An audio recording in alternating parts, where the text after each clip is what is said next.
ये है मधुमक्खियों का ट्रेनिंग स्कूल, जहां उन्हें एक्सप्लोजिव गन पाउडर और ड्रग्स की पहचान करने के लिए तैयार किया जाता है। लेकिन मधुमक्खियां ये काम कैसे करती हैं?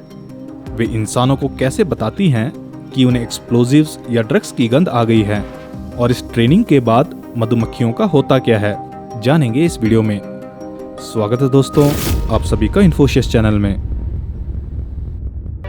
इस ट्रेनिंग को हाइमेनोप्टेरा ट्रेनिंग कहते हैं और इसकी शुरुआत मधुमक्खियों के छत्तों से होती है, जहां सबसे पहले वैक्यूम के जरिए मधुमक्खियों को चुना जाता है। उन्हें इस चेंबर में जमा करने के बाद उन्हें लैब में ले जाया जाता है, जहां उनकी ट्रेनिंग की प्रक्रिया शुरू होती है। छत्ते से निकाले जाने की वजह से ये बेहद वायलेंट होती हैं, इसीलिए सबसे पहले उन्हें एक रेफ्रिजरेटर में रखा जाता है और ठंडा किया जाता है, ताकि उनका गुस्सा शांत हो सके और उनकी मूवमेंट कम हो जाए।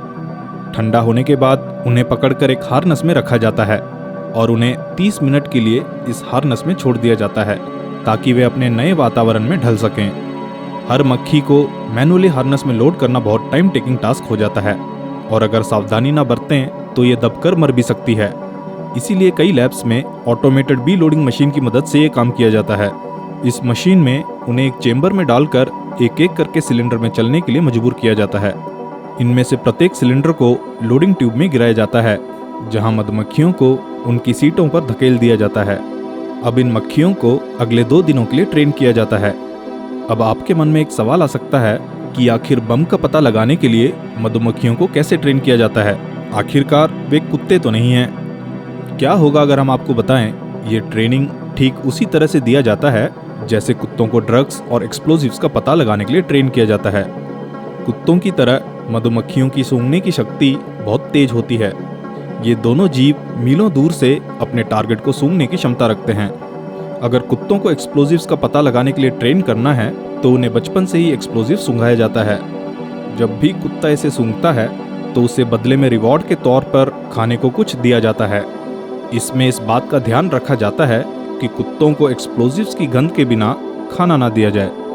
धीरे धीरे कुत्ता ये अच्छी तरह से समझ जाता है कि उसे खाना तभी मिलेगा जब उसे एक्सप्लोजिव की गंध आएगी।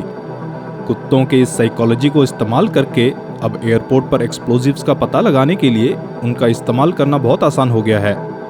जब भी ये किसी लगेज में एक्सप्लोजिव सूंघता है तो वह तुरंत अपने मालिक या ट्रेनर के सामने जीभ निकालता है और इस समय उसे रिवॉर्ड के तौर पर खाना दिया जाता है।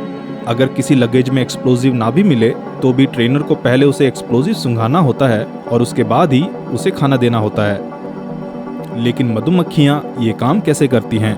वे इंसानों को कैसे बताती हैं कि उन्हें एक्सप्लोजिव या ड्रग्स की गंध आ गई है? जैसा कि हम सभी जानते हैं कि मधुमक्खियां फूलों का रस चूसती है। जब उन्हें फूलों की खुशबू आती है तो वे अपनी जीभ बाहर निकालती है। इसे प्रोबोसिस कहते हैं। उनकी जीभ एक स्ट्रॉ की तरह काम करती है, जिसके जरिए वे लिक्विड को सक कर सकती हैं। फूलों की खुशबू आने पर जीभ बाहर निकालने की इस आदत को यहाँ पर इस्तेमाल किया जाता है। हार्नस में बंधी हुई मक्खियाँ जब थक हार जाती हैं तो इनमें से अब शॉर्टलिस्टिंग की जाती है। शॉर्टलिस्ट करने के लिए एक कॉटन बड को मीठे पानी में डुबोकर उनके सामने रखा जाता है।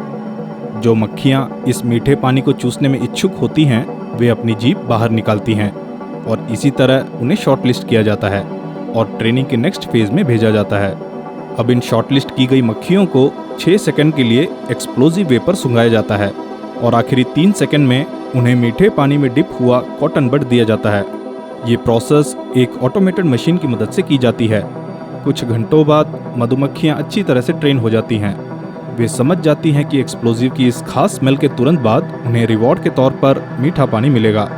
तो अब इस खास स्मेल के बाद अपने आप उनकी जीभ बाहर आ जाती है।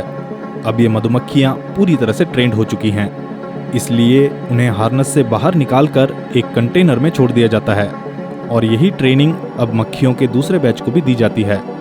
लेकिन यहाँ पर समस्या ये है कि इंसान मक्खियों की इस विशेष प्रतिक्रिया को माइक्रोस्कोप से देख सकता है, लेकिन एयरपोर्ट और सेंसिटिव एरिया में ऐसा करना संभव नहीं है। उन्हें कुछ ऐसा करना होगा जिससे मक्खियों के एक्सप्लोजिव सूंघने और उनकी जुबान निकालने की प्रतिक्रिया को एक मशीन भी पहचान सके। और इसके कई तरीके हो सकते हैं, जिनमें वीडियो प्रोसेसिंग भी शामिल है। मक्खियों को एक हार्नस में फिट करके एक मॉनिटरिंग डिवाइस में रखा जाता है। इस डिवाइस में लगे माइक्रो कैमरा वीडियो प्रोसेसिंग के जरिए जीभ बाहर निकालने वाली मक्खियों को पहचान लेते हैं और ये सिग्नल तुरंत स्क्रीन पर अलार्म बजा देता है। इसके साथ ही मशीन रिवॉर्ड के तौर पर मक्खियों के सामने मीठे पानी वाले कॉटन बड रख देती है। कैमरा के अलावा इंफ्रारेड लाइट से भी मक्खियों की रिस्पॉन्स को रिकॉर्ड किया जा सकता है। इनमें कार्ट्रिज में 6 मधुमक्खियों को रखा जाता है और इंफ्रारेड एलईडी सेंसर को मधुमक्खियों के चेहरे के ठीक सामने इस तरह प्लेस किया होता है कि जब भी उनकी जीभ बाहर निकलेगी तो सेंसर पर पड़ने वाली लाइट कम हो जाएगी। ऐसा होने पर सेंसर समझ जाता है कि अब मक्खियों की जीभ बाहर आ गई है। इसी तरीके का इस्तेमाल करके एक हैंडहेल्ड मशीन में मधुमक्खियों से भरी कार्ट्रिज डाली जाती है और ऐसे ही 6 कार्ट्रिजेस इसमें फिट हो सकती हैं, जिन्हें सिक्योरिटी स्टाफ को पैसेंजर के बैग के सामने 6 सेकंड तक रखना होता है। बैग में अगर ड्रग्स या एक्सप्लोजिव्स होगा तो तुरंत स्क्रीन पर रेड अलर्ट डिस्प्ले होगा। अगर कुत्तों और मधुमक्खियों की क्षमता की तुलना की जाए तो काफ़ी फर्क सामने आता है। कुत्तों को दी जाने वाली ट्रेनिंग में कई साल लग जाते हैं, जबकि मधुमक्खियाँ कुछ ही घंटों में ट्रेन हो जाती हैं। इतना ही नहीं, कुत्तों के मुकाबले मधुमक्खियों पर होने वाला खर्च भी बहुत कम होता है। इसके साथ ही कई ऐसे मामले भी हैं जहां कुत्तों का इस्तेमाल संभव नहीं है, जैसे जमीन में दबी लैंड माइन्स को ढूंढना। ये लैंड माइन्स अपने ऊपर पड़ने वाले हल्के से भी वजन को डिटेक्ट करके ब्लास्ट हो जाती हैं और जाहिर है कि ये काम कुत्तों के लिए उपयुक्त नहीं है। इसीलिए ट्रेंड मक्खियों को इस काम में लिया जाता है। उन्हें सस्पेक्टेड एरिया में खुला छोड़ दिया जाता है और ड्रोन से उन पर नज़र रखी जाती है। अगर उन्हें कहीं एक्सप्लोजिव की गंध आती है तो वे उसके आसपास भटकने लगती हैं, इस उम्मीद में कि अब उन्हें मीठा पानी मिल जाएगा। मक्खियों की ये प्रतिक्रिया कैमरे के जरिए लाइव देखी जाती है और एक्सपर्ट्स सीधे मौके पर पहुंचकर मक्खियों को रिवॉर्ड देते हैं और लैंड माइन्स को डिफ्यूज़ कर देते हैं।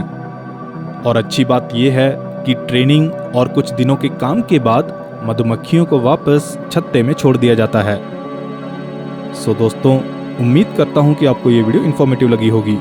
ऐसे ही वीडियोस के लिए इन्फोशियस चैनल को सब्सक्राइब करें और हमारे साथ जुड़े रहें। मिलते हैं आपसे अगले वीडियो में। अपना कीमती समय देने के लिए धन्यवाद।